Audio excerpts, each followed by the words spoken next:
abana bacu barakoze. Reka twongere dukomere Imana amashyi menshi, dushimire Yesu wemeye gusiga ubwiza n'icyubahiro kugira ngo azaducungure. Imana yacu nishimwe.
harimo gusudira ukanisha mu ruganda amashanyarazi mu ruganda harimo kwesitara inzu n'ibindi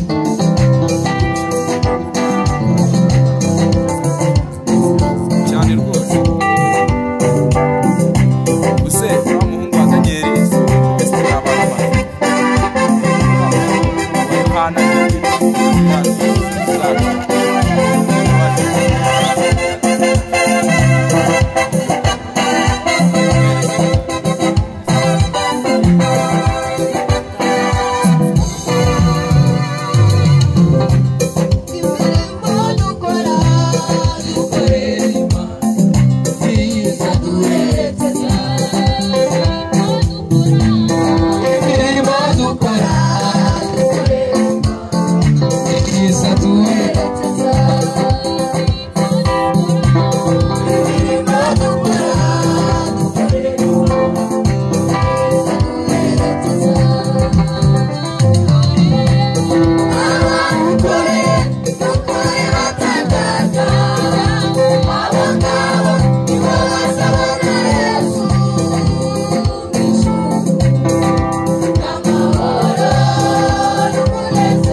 reka twongere Imana amashyi menshi ku bwabo kandi munyemere twakire pasiteri ku murongo wa 10.